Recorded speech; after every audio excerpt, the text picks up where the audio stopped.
apresentação de TCC um pouco menos usual do que o comum.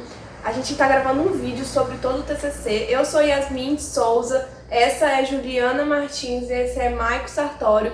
O nosso tema é a aplicação do pavimento intertravado de concreto como auxílio na drenagem urbana. E nesse vídeo a gente vai te mostrar como foi o teste e também falar um pouquinho mais sobre ele e explicar como funciona. O nosso tema ele é focado em fazer o teste para medir o índice de permeabilidade em pavimentos já assentados na cidade de São Mateus, no Espírito Santo. Foram determinados 4 locais para que fossem feitos esse estudo e em cada local foram determinados 3 pontos aleatoriamente para testar a permeabilidade daquele local. O teste consiste em pegar um tubo de 300 mm de diâmetro com uma altura de 50 mm e fazer uma marcação de 10 mm e 15 mm no interior dele. A gente mede 3,6 litros de água, faz a limpeza do pavimento, veda, coloca a massa em volta da base do tubo para que seja vedado na hora de colocar água, coloca no chão, a gente revisa a vedação e assim se inicia a colocação da água. E todos esses testes em todos os locais foi filmado. A partir de agora você vai assistir esses testes e ao final nós vamos falar sobre nossas conclusões e resultados que tiramos a partir do cálculo da drenagem em todos esses pavimentos. Então, vamos lá!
teste que você viu, nós pegamos os resultados obtidos e utilizamos a lei de Darcy para calcular o coeficiente de permeabilidade de cada tipo de pavimento.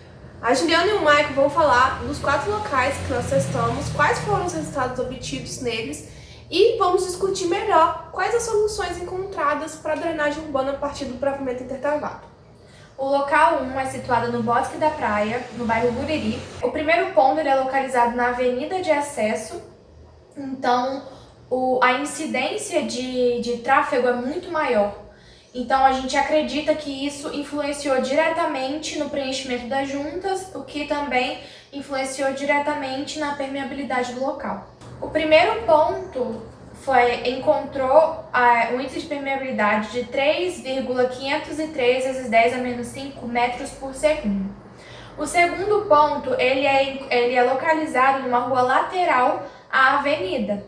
É uma rua com menos índice de tráfego, ela é uma rua com menos incidência de tráfego, então a gente acredita que isso influenciou diretamente na permeabilidade também, porque as juntas vão estar consequentemente menos preenchidas. O ponto 2 obteve o índice de permeabilidade de 7,133 vezes 10 a menos 5 metros por segundo. O ponto 3 ele está localizado em uma curva que liga a avenida a uma rua de acesso lateral. Esse local foi observado que as juntas elas estavam muito preenchidas de um material muito compactado. A gente não consegue ter certeza, mas acreditamos que talvez tenha sido batido uma massa de concreto ali, o que tornava ele mais impermeável, então a permeabilidade dele era menor do que nos outros locais. O índice de permeabilidade do local foi 9,238 vezes 10 a menos 6 metros por segundo. Partimos para o ponto 2. O ponto 2 é um loteamento aqui em São Mateus, o loteamento Buritis 2. O primeiro ponto está localizado na rua de acesso, então a incidência do tráfego também é maior porque os carros precisam passar por lá para chegar até o local. O ponto 1 obteve o índice de permeabilidade de 2,153 vezes 10 a menos 5 metros por segundo. O ponto 2 dessa localidade ele é encontrado na mesma rua, só que nós botamos ele um pouco mais para frente na direção de uma declividade. Então, como é localizado num loteamento em que não há casas ainda, são lotes e ele é formado por um solo argiloso. Quando chove, esse solo, como ele não tem contenções, ele se desprende e desce ladeira abaixo, o que influencia diretamente na permeabilidade do local, porque os sedimentos que se desprendem, eles se depositam naquele local, justamente no que a gente escolheu. Então, o que a gente acredita que as juntas estavam bem preenchidas, né? E a gente acredita que influenciou diretamente na permeabilidade do local. O ponto 2 obteve o índice de permeabilidade de 6,196 vezes 10 a menos 6 metros por segundo. O ponto 3 nós optamos por mudar de rua. Nós subimos essa declividade, fizemos na rua acima da declividade, em que ela é composta por lotes e construções. Acredita-se que por esse local ter o escoamento correto, não ter o depósito de sedimentos nela, porque os sedimentos eles descem, né, pela gravidade e tudo mais. Nesse local, as juntas estavam bem mais espaçadas, bem mais limpas, bem menos sedimentos. E a gente foi o melhor índice de permeabilidade deste local. Neste local, o índice de permeabilidade que nós encontramos foi de 6,406 vezes 10 a menos 5 metros por segundo. O ponto 3 foi escolhido o calçadão do bairro de Guriri. É um pavimento intertravado feito em fileira. O trânsito maior lá é de pessoas, é um pavimento recente. O primeiro ensaio teve um resultado de 2,201 vezes 10 a menos 5 metros por segundo. Foi o pior resultado dos testes e acredita-se que a base foi feita com material diferente por ter esse resultado. E outra questão é que ele fica próximo à entrada na passarela de acesso à praia. E nessa região tem um pouco menos de restinga. Então o depósito de sedimentos é maior no pavimento e acaba preenchendo as juntas, fazendo com que a água demore para infiltrar. O segundo ensaio teve um resultado de 1,632 vezes 10 a menos 4 metros por segundo. A gente já escolheu um ponto diferente, que já tinha a lateral já tinha mais restinga, então o depósito de sedimentos era menor naquele local. Ensaio 3 foi de 9,345 vezes 10 a menos 5 metros por segundo. Já foi um terceiro ponto que a gente escolheu no calçadão. O terceiro ensaio teve um resultado mediano, então ele ficou entre o primeiro e o segundo. O ponto 4 foi escolhido a avenida de acesso ao Bosque da Praia, lá em Uriri também. É uma avenida antes de chegar no pavimento intertravado onde fizemos o primeiro teste. Então é um pedaço mais antigo e ele é feito com bloco sextavado. E é um pavimento bem antigo, então podemos observar através dos testes que as juntas estão bem preenchidas. O primeiro ensaio teve um resultado de 7,933 vezes 10 a menos 6 metros por segundo. E a lateral, em volta da contenção, tem muita vegetação.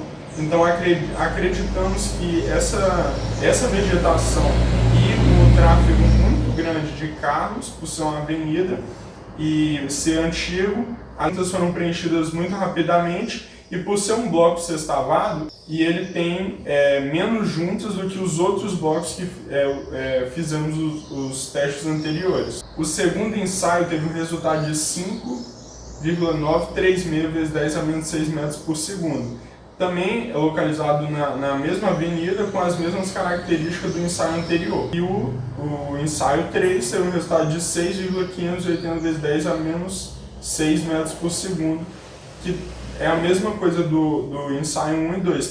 O solo tem a mesma característica, foi o mesmo local, só que fomos mudando os pontos ali. A partir desses dados, então, apresentados pelo Juliano e o Michael, nós podemos chegar a algumas conclusões e de alguns fatores que influenciam na drenagem urbana. Entre eles, o tipo de bloco utilizado, como por exemplo no do Michael, a quantidade de juntas é diminuída pela geometria do bloco. O bloco influencia muito na drenagem. O local que a gente escolhe, qual é o tráfego daquele lugar, e todos esses fatores vão influenciando na drenagem, como vocês puderam observar nos resultados. Mas, dentre todos os fatores, o que a gente pode observar que influencia assim, diretamente, que tem que ser analisado, é o preenchimento das juntas. Então, com o passar do tempo, a junta vai acumulando ali sedimentos, principalmente em vias de grande incidência de veículos, e esse preenchimento da junta vai influenciando na drenagem. Porque o bloco em si, ele não drena nada. Tudo que a água vai infiltrar é através da junta. E se a junta está preenchida, não vai ter para onde essa água infiltrar. Então, quanto mais antigo for o bloco e quanto maior for a incidência de veículos, mais preenchida vai estar a junta e menor vai ser a drenagem. Então, é interessante que seja feita essa limpeza anual das juntas na via para auxiliar na drenagem. Além disso, também é importante apontar que o teste ele não condiz com a realidade mesmo quando há uma incidência de chuva ou alguma água no pavimento. Por quê? O teste ele é feito de maneira concentrada em um ponto, mas quando aquele ponto ele se torna saturado, o pavimento por si só vai escoando pelas juntas para um outro ponto menos saturado. E pelo teste ser dessa maneira bem concentrada, ele não condiz com a realidade em si do que acontece quando há as chuvas. Então a água ela percola pelas juntas para as áreas menos saturadas, o que ajuda na drenagem e diminui o escoamento superficial. E outra coisa que influencia muito, mas que não podemos analisar a fundo, é a concepção das camadas do pavimento, que se elas são feitas de maneiras corretas, a água vai infiltrar melhor porque a base, a subbase foi feita de maneira correta. Só que isso não foi uma coisa que conseguimos analisar a fundo porque o pavimento ele já foi feito, a gente não acompanhou o processo de construção do pavimento. Então nós concluímos que o pavimento intertravado ele auxilia sim na drenagem urbana, porque ele ajuda a água a percolar, auxiliando também no sistema de drenagem urbano, tirando a sobrecarga dele. Foi concluído também que é importante que o pavimento seja limpo, é importante que ele seja construído da maneira correta, com as camadas corretas, com materiais corretos, o que vai influenciar diretamente na sua percolação, na infiltração das águas da chuva, diminuindo o escoamento superficial, evitando deterioração das vias e, consequentemente, melhorando a vida nos centros urbanos. Então, juntando tudo isso, né, a construção correta, a limpeza anual, o auxílio do próprio sistema de drenagem da cidade, sim, o pavimento travado ele auxilia na drenagem urbana.